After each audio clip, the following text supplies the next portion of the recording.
Yeah. All I need is one mic. Yeah. All I need is one mic.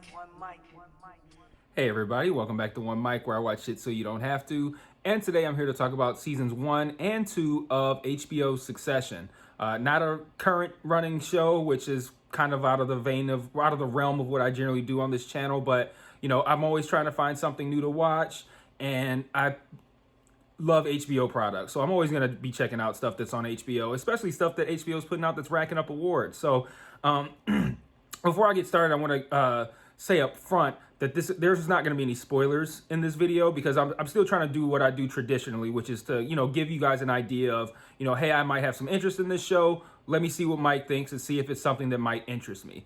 So I don't want to take away any of that experience by sharing specifics. So I'm just going to kind of like talk about the show as a whole, as opposed to like actually season 1 had blah blah blah blah blah, season 2 had blah blah blah, like breaking it down like that. So I think I usually prepare notes for these, but I don't have any notes because I just finished the show last night, and my brain is still kind of just swirling around with thoughts. But I'm going to try to just wing it here and see what happens. But I think this show is spectacular. And one of the reason why, is because this show put a lot of effort into developing these characters.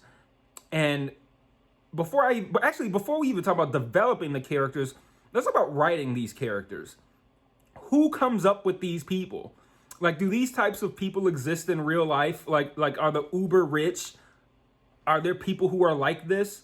Or are these like just somebody who just came up with these completely unique and random and incredible characters just off the top of their mind? Because these characters are incredibly unique, really weird, but really interesting. And I don't know. It's you can't help but be invested in what happens to them because they're so unique. Like what is, like, you can't, every episode you're like, what is wrong with these people? And back to the development though, I don't think I've ever seen a show that has developed characters to the point of maximum payoff. And I think the best comparison I can make, ironically, would be Schitt's Creek. Schitt's Creek developed those characters over the course of 6 seasons, and their payoffs were emotional, heartfelt moments. This show, the payoffs are dramatic, tense, suspenseful, funny moments that just pay off. Like I can't stress enough how phenomenal the payoffs are on this show. And when I say the payoffs, what I mean is moments, scenes that have such a strong impact on you as the viewer, whether that's, and this happens to me multiple times during the 2 seasons of this show, moments that are shocking, that make you viscerally react. I've yelled at the TV watching this show. I've laughed just uproariously. I've just every range of emotions that exists I've found somehow in this show, except sadness. I haven't found any sadness here, but they pay off. These payoffs are these scenes where you just are floored by these scenes, and they wouldn't work had the show not set them up properly. So that's what I mean by payoff. And to set these things up properly, you have to know who these characters are. You have to know how they would respond in certain situations. You have to know what they've been through to know what, how certain action might impact them. So like the show sets this up with these people. Like they introduce you to these people. You see how unique they are. They go through certain things. They have conversations. You learn about them. And then these moments happen. And I think it starts probably, is there something in my beard? I think it starts probably around, I want to say episode 5 or 6 of season 1, something like that. And that, they spend the first 4 or 5 episodes kind of just like giving you, doing a lot of world building, kind of, giving you the dynamics of what's going on amongst this family. And I'm going to speak about the premise in a moment. Like I said, I don't have any notes, so I'm kind of winging it here. But they give you the dynamics of this family, what they're dealing with. They let you see who these individuals are, what kind of people they are. And they kind of build that out over the course of 4 or 5 episodes. And one might start watching this and go, this show's kind of boring. And I wouldn't fault them for that. but I would implore you to stick with it because sometime around, like I said, 5 or 6, there's an incredible scene. And again, I'm not going to spoil it, but there's an incredible scene. And this scene would not have worked if you just brought somebody in, sat them down and said, watch this incredible fucking scene. And they're going to be like, okay, what is this? But without the background knowledge of everything that was not said in this scene. So this scene had, it had what was going on the surface, but below the surface, there was a whole lot of things that weren't said that we as viewers know because of all the work that the show put into the characters. And it made this scene incredibly tense. And that's kind of what the show became for me, was one of these shows where now that you've set up all these different angles for these characters to go in, we know who these people are, we know what they've been through, we know, what triggers them, what moves them, like we know these people.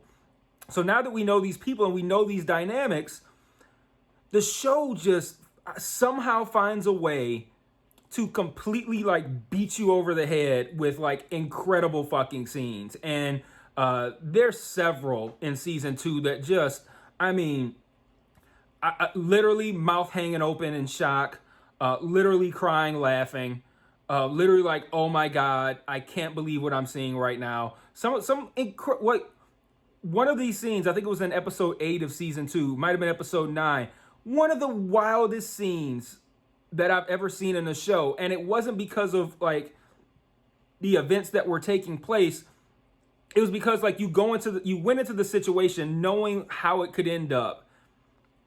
And it went as bad as it could possibly go. And it just kept getting worse and worse and worse. And you're just sitting there oh my God, I can't, this could not be going any worse right now. And you're so invested. And you're so invested because the show does a phenomenal job. It's a phenomenally written show. And it just does an amazing job with work on these characters. I know I keep hitting this over the head with the work on these characters and these payoffs, but that's where this show lives, is in that realm. Nicholas Braun, he plays Greg on the show. Probably one of my favorite characters in anything ever. I love Greg, and you've never seen a character like Greg in anything before.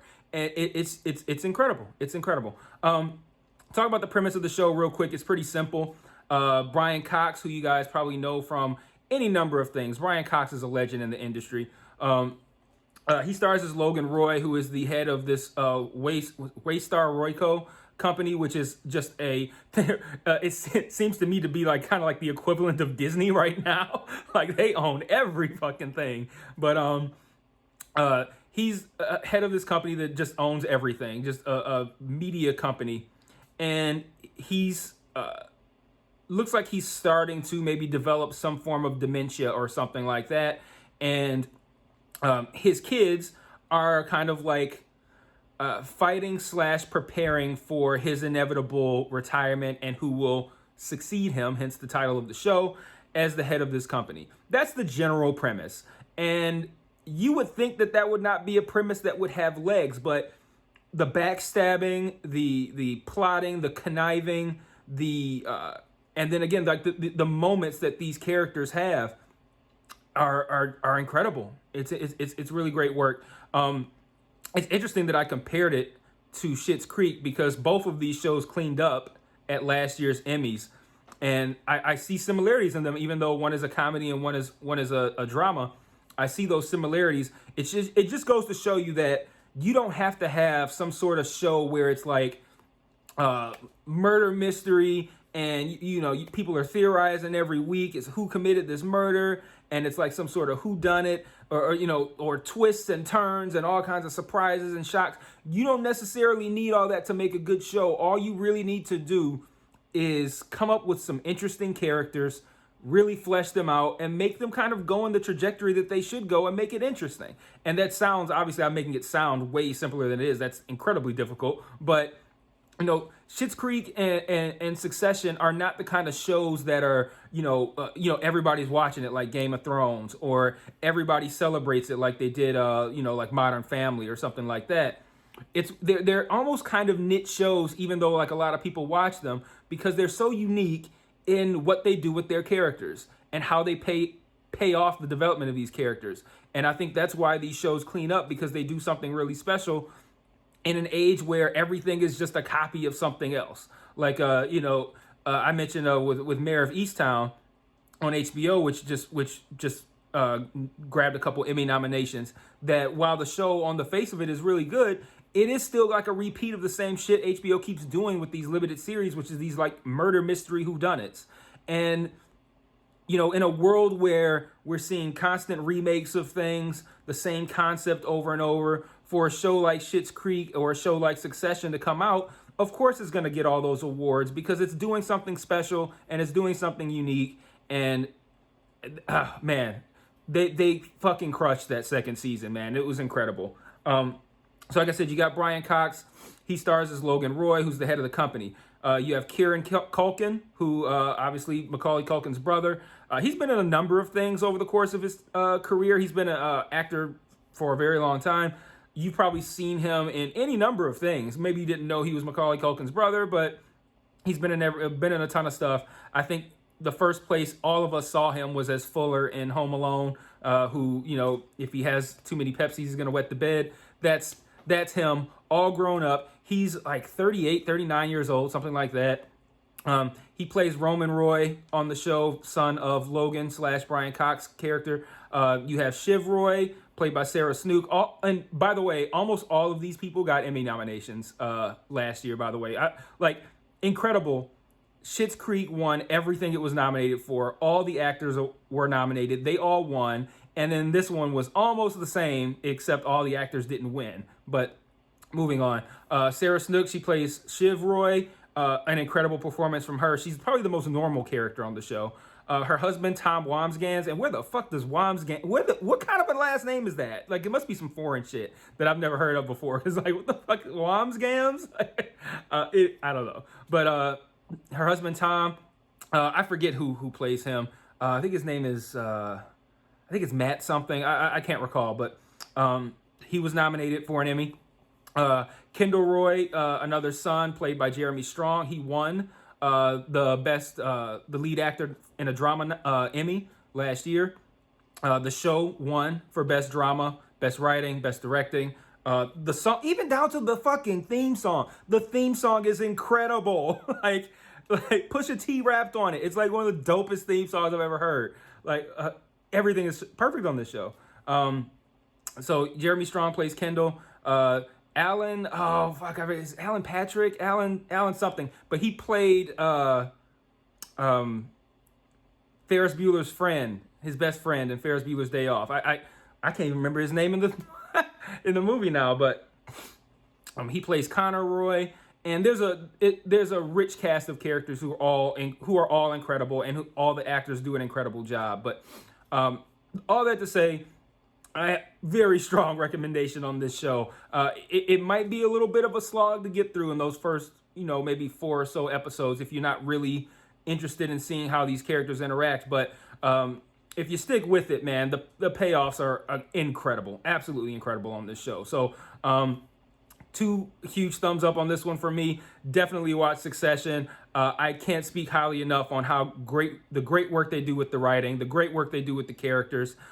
The suspense, the tension, the drama, the payoffs, all are incredible. Greg is one of the best characters I've ever seen in a TV show. It's amazing. So definitely watch this show. And I will be covering season 3 whenever it drops on this channel, week by week, watching every episode, covering every episode on this channel. The season 3 trailer was just released a day or 2 ago, so go check that out if you've seen the show already and you're just watching this to get my thoughts. And season 3 is coming this fall, and yeah, I'll be covering it for sure. And I'll see you guys then. Peace.